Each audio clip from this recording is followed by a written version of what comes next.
जय श्री कृष्णा। हर हर महादेव। स्वागत है आप सभी का आपके अपने चैनल हमारे संस्कार में। आज हम आपके लिए लेकर आए हैं चैत्र मास में पड़ने वाली पूर्णिमा के बारे में जानकारी। लेकिन उससे पहले हमारे संस्कार चैनल की तरफ से आप सभी को चैत्र पूर्णिमा की बहुत बहुत शुभकामनाएं। आज की अपनी इस वीडियो में हम आपको बताएंगे कि साल 2026 में चैत्र पूर्णिमा किस दिन है। और जैसा कि काफ़ी लंबे समय से चला आ रहा है कि सभी तिथियां 2 दिन हो रही हैं, यानी सभी त्योहार ज़्यादातर 2 दिन हो रहे हैं, तो उसी प्रकार पूर्णिमा भी 2 दिन रहने वाली है। ऐसे में व्रत किस दिन रखा जाए, ये उलझन हमेशा बनी रहती है। पूर्णिमा का स्नान दान किस दिन किया जाएगा, क्योंकि हर साल चैत्र पूर्णिमा के दिन ही बजरंग बली यानी हनुमान जी का जन्म उत्सव भी मनाया जाता है। तो ऐसे में प्रश्न ये उठता है कि हनुमान जी का जन्म उत्सव किस दिन मनाया जाएगा, यानी हनुमान जयंती किस दिन की रहेगी, और इस दिन चंद्र उदय कब होंगे, और पूर्णिमा तिथि पर इस बार कौन कौन से शुभ संयोग बन रहे हैं। अगर आपको यह जानकारी पसंद आए, हमारा वीडियो पसंद आए, तो प्लीज़ वीडियो को लाइक अवश्य ही करें और ज़्यादा से ज़्यादा शेयर करें। प्रिय श्रोताओं, सभी को शायद यह पता होगा कि पृथ्वी पर 7 मनुष्यों को अमरत्व यानी चिरंजीवी होने का वरदान प्राप्त है। उनमें से बजरंगबली भी हैं, और ऐसा माना जाता है कि चैत्र माह के शुक्ल पक्ष की पूर्णिमा तिथि के दिन चित्रा नक्षत्र और मंगलवार के दिन मेष लग्न में सूर्य, मंगल और गुरु की शुभ स्थिति में थे। तब बजरंगबली हनुमान जी का जन्म हुआ था, यानी उन्होंने अवतार लिया था। वीर हनुमान भगवान शंकर के अंश थे, इसीलिए उनको रुद्र अवतार भी कहा जाता है। तो चैत्र पूर्णिमा का यह पावन दिन भगवान विष्णु, माँ लक्ष्मी, चंद्र देवता, सत्यनारायण भगवान और साथ साथ हनुमान जी को भी समर्पित होता है। और चैत्र पूर्णिमा के दिन विशेष रूप से बजरंगबली हनुमान जी की भी पूजा की जाती है। और इस बार तो पूर्णिमा तिथि 1 अप्रैल बुधवार के दिन सुबह 7:07 से शुरू होगी, और बुधवार को पूरा दिन और रात भर पूर्णिमा तिथि बनी रहेगी। पूर्णिमा तिथि का समापन 2 अप्रैल गुरुवार के दिन सुबह 7:41 पर होगा। ऐसे में चंद्रोदय व्यापिनी तिथि 1 अप्रैल बुधवार को रहेगी, इसीलिए इस दिन पूर्णिमा का व्रत भी रहेगा। श्री सत्यनारायण भगवान का व्रत और पूजा भी इसी दिन की जाएगी। वहीं उदया तिथि के अनुसार, जिसे हमारे सनातन धर्म में अति शुभ माना जाता है, चैत्र पूर्णिमा का स्नान दान और बजरंगबली हनुमान जी का जन्म उत्सव 2 अप्रैल को गुरुवार के दिन मनाया जाएगा। पूर्णिमा व्रत के दिन यानी 1 अप्रैल बुधवार को ब्रह्म मुहूर्त का समय सुबह 4:46 से 5:34 तक रहेगा। इस दिन सूर्य उदय होगा सुबह 6:23 पर, और सूर्यास्त होगा शाम को 6:38 पर। अमृतकाल सुबह 8:47 से 10:27 तक रहेगा।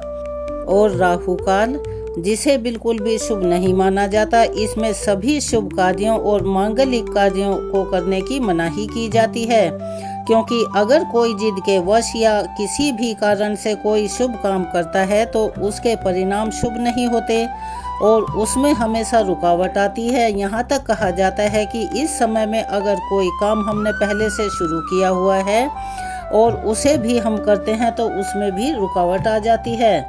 राहु काल का समय दोपहर 12 बजे से लेकर 1:30 तक रहेगा, और भद्रा काल भी इस दिन लग रहा है, जो कि सुबह 7:06 से शुरू होगा और शाम को 7:20 पर खत्म होगा।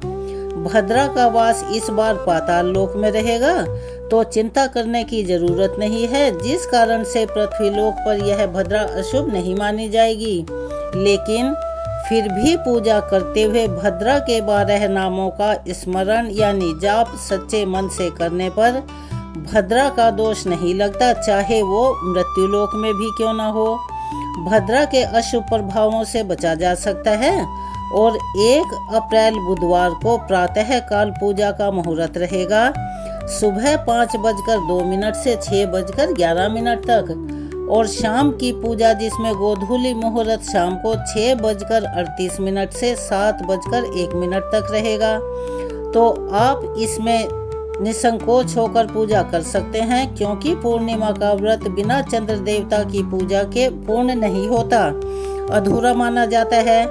तो इस दिन चंद्रोदय होंगे शाम को 6:10 पर। इस समय आप चंद्र देवता को अर्घ दें और उसके बाद आप अपना उपवास खोल सकते हैं, यानी व्रत का पारण कर सकते हैं।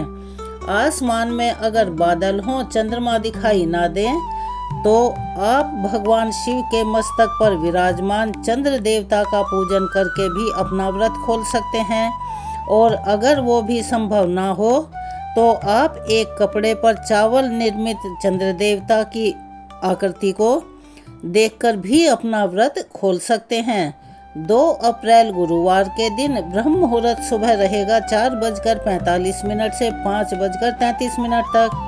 सूर्योदय होगा सुबह 6:22 पर और सूर्यास्त होगा शाम को 6:38 पर। हस्त नक्षत्र शाम 5:38 तक रहेगा। उसके बाद में चित्रा नक्षत्र शुरू होगा। इस दिन राहु काल का समय है दोपहर 1:30 से 3 बजे तक रहने वाला है। चैत्र पूर्णिमा के दिन प्रातः काल या ब्रह्म मुहूर्त में उठकर स्नान ध्यान से निवृत्त होकर संभव हो तो किसी पवित्र नदी, जल या सरोवर में स्नान करना अति शुभ माना गया है। लेकिन अगर ये संभव ना हो तो आप अपने घर में जो आपका नहाने का पानी है उसमें थोड़ा सा गंगा जल मिलाकर भी स्नान कर सकते हैं। इससे भी आपको उतना ही पुण्य प्राप्त होगा। और इसके बाद साफ स्वच्छ वस्त्र धारण करके भगवान विष्णु, चंद्र देवता और हनुमान जी का ध्यान करें। भगवान विष्णु को तुलसी पत्र अवश्य ही अर्पित करें।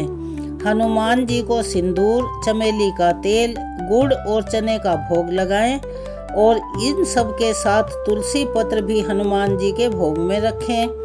इस पावन दिन पर हनुमान चालीसा और सुंदर कांड का पाठ अगर आप कर सकते हैं तो अति उत्तम होगा। शाम के समय चंद्रोदय होने पर चंद्र देवता को अर्घ देने के बाद अपने व्रत का पारण किया जा सकता है।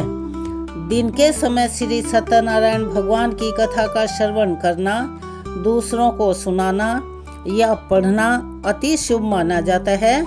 भूलकर भी इस दिन आप तामसिक चीजों का प्रयोग नहीं करें और नाखून, बाल इत्यादि काटने से बचें, ना खुद काटें, ना घर में किसी को काटने दें। और जो भी जरूरतमंद लोग हैं उनको भोजन कराना, जो प्यासे हैं उनके लिए प्याऊ की व्यवस्था करना या फिर असहाय लोगों की सहायता करना। यानी कहने का तात्पर्य है कि अपनी क्षमता के अनुसार दान करना। क्षमता से अधिक दान कभी भी ना करें, क्योंकि उतना ही दान उत्तम माना जाता है जितनी आपकी देने की क्षमता हो। ऐसा ना हो कि दान करने के बाद आपको खुद भी किसी से दान लेने की जरूरत पड़ जाए। तो ऐसा कभी भी हमारे ना वेद शास्त्र कहते हैं और ना ही हमारे भगवान कहते हैं, जिन्हें हम श्रद्धा के साथ पूजते और मानते हैं। गौ माता के लिए गौग्रास देना या हरा चारा खिलाना जन्म जन्मांतर के सभी पापों को नष्ट कर देता है, चाहे वो ब्रह्म हत्या ही क्यों ना हो, और आत्मा को अति शुद्धता की तरफ ले जाता है। तो यह थी आज की जानकारी। आपको वीडियो कैसी लगी? हम उम्मीद करते हैं कि हमारा प्रयास सफल रहेगा और आपको ये वीडियो पसंद आई होगी। अंत में हाथ जोड़कर आपसे निवेदन करते हैं कि प्लीज़ जो चैनल पर नए हैं वो चैनल को सब्सक्राइब करें, वीडियो को लाइक करें, ज़्यादा से ज़्यादा शेयर करें, बेल आइकन को भी अवश्य ही दबाएं। कमेंट्स बॉक्स में जय श्री कृष्णा, हर हर महादेव, राधे राधे लिखना ना भूलें। मिलते हैं अगली वीडियो में, तब तक के लिए धन्यवाद।